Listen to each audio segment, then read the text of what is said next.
This is Blood on the River, Chapter 4. Travel south until your butter melts, then turn right. That's an old British mariner's axiom on how to get to the New World. February 1607. My soul nearly left my body last night. I felt it, slippery and shimmery inside the shell of my body, trying to slide out through the top of my head. But Reverend Hunt came and laid his hands on my brow to keep my soul from leaving, and prayed for me to recover. And so today, my fever has broken, and I am still in my body, still aboard the Susan Constant, bound for the New World. We are finally sailing. I feel the speed of the ship under me. We have left England's waters, and we're heading south toward the Canary Islands off the coast of Africa. Captain Newport says our route will be like a big circle, following the winds and the currents.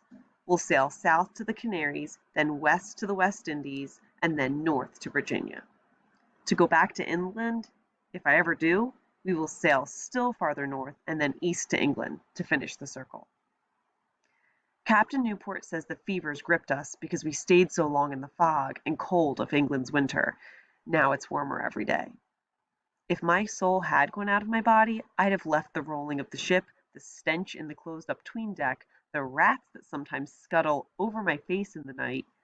I'd have left this living shoulder to shoulder with a crowd of gentlemen, each of them thinking he's better than the rest, and all of them thinking they are much better than I.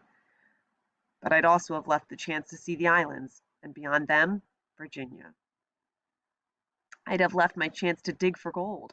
So if it hadn't been for Reverend Hunt and his big, meaty, soul-blocking hands, last night I would have joined my mother in heaven, or my father in hell, and missed the whole exciting adventure of it.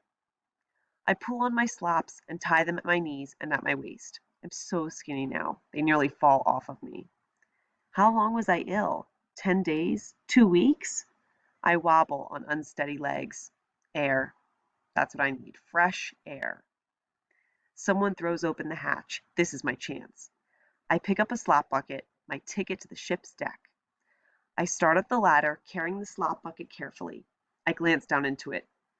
Human waste and vomit sloshing together. Bad idea. I feel woozy, almost lose my balance. Look up, I tell myself, and I do.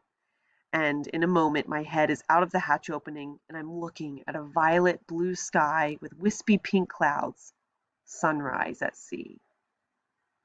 Look at what the cat dragged in, a sailor calls. He's pulling on a thick line and looking down at me from the foredeck. Haven't seen this one in weeks. Thought maybe he died. Stinks bad enough down there, says another sailor. Could be a few dead ones lying behind the ale barrels, and no one would even know. The sailors laugh, but I don't care. I stand, breathing in the clean, fresh air. I go to the railing, throw the contents of the bucket overboard, and then stop in utter astonishment. I stare, unbelieving. The ocean, which just a few weeks ago in England was its usual black-green, has completely changed. I'm looking at an ocean so clear and so blue that when a long silver fish comes to inspect what I've just tossed in, I can see the yellow stripes on his back. I linger, feeling the wind on my face. The sails are bellied out, orange gold in the early morning sunlight. I feel very glad that I did not leave this adventure last night. Below with you now, a sailor yells to me. You'll be getting underfoot up here. I want to tell him I'm waiting for the mess pot for the servants, the one that James and Richard and I share with the 2 men who serve Master Wingfield, but I'm not sure I can make it down the ladder with the heavy pot of oatmeal. I'll wait until I'm stronger before I do that chore. Captain Newport comes strutting toward me. He has a scowl on his face, and I'm afraid he's about to whip me for loitering on deck. I scramble down the ladder, bucket in hand. Captain Newport follows me. He swings down the ladder easily, even with only one arm. I head to a dark corner of the 'tween deck, hoping he won't see me. But it's not me he's after. Smith? Captain Newport's baritone voice fills the 'tween deck. 2 burly sailors come down the ladder and stand on either side of him. Sir? Captain Smith responds and stands straight and strong. Captain Newport looks angry, though I'm not sure it's Captain Smith he's angry with. By my authority as captain of this fleet, I hereby place you under arrest. Captain Smith frowns. On what charges? He demands. He stares right at Master Wingfield as he says it, so I suspect he knows who has accused him of a crime. Captain Newport glances at Master Wingfield with a look of disgust. "I will present the charges," said Master Wingfield. Somehow, despite the fact that we've been at sea for nearly 2 months, his silk doublet and velvet breeches still look relatively fresh. "You are under arrest for intent to overthrow the government of this mission, murder the council members, and make yourself ruler." My mouth drops open. "Wingfield, you are a liar," Captain Smith growls. "And you, sir, will be hanged when we reach the West Indies," Mr. Wingfield says coldly. Captain Smith sputters, but no words come to him. His face and neck are red as fire. He reels back. I see his fist ball up. He's about to throw a punch. "Yes," I want to shout. "Smash his face in. This will be even better than watching boys or sailors slug it out. I want to see blood spurt out of Master Wingfield's high-ranking nose." But in the split second before Captain Smith lets loose with his fist, it is as if something reins him in.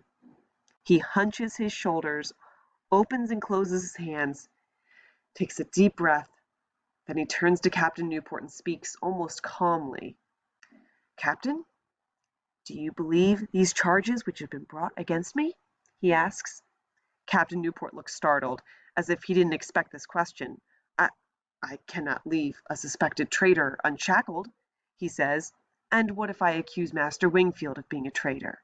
Captain Smith asks. "After all, it was he who wanted to turn back when we were stranded all those weeks at the Downs.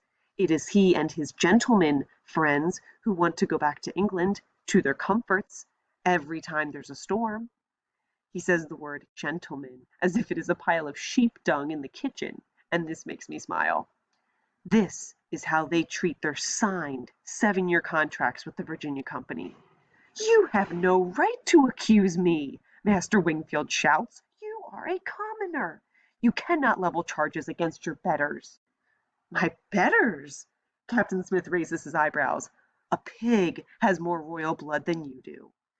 The sound Master Wingfield makes next is a cross between a growl and a shout. Insulting his bloodline is like throwing lye in his face. He draws his dagger and comes at Captain Smith. For a moment, all is confusion.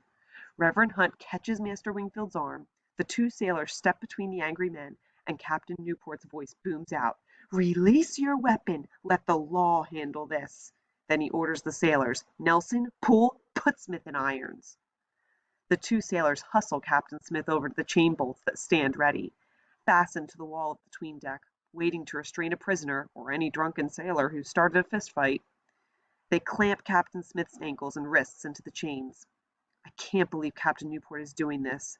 Now Master Wingfield will simply walk over and slit his throat. But when I look back at Master Wingfield, I see he is pale and shaken. He has dropped his dagger and is wiping his face with his handkerchief. Reverend Hunt has his hand on his shoulder and is talking to him quietly. Master Wingfield might be a liar, but he's no murderer. Still, I have heard the gentlemen whispering. In the close quarters of the 'tween deck, it's hard to miss much. They say Captain Smith is only an ignorant commoner, and yet he wants the power of a noble. They say he will try to take over the whole mission if he is not disposed of. They say if it were not for Captain Smith insisting that they stay the course, they would be back in their comfortable homes in England by now. And I wonder how long it will be before someone else, someone who does have the heart of a murderer, slits Captain Smith's throat while he sleeps. Interesting chapter. So we're hearing the events from Samuel's point of view, but my discussion question is, I'm thinking, what is Captain Smith thinking during this whole ordeal? What do you think? Thanks for listening.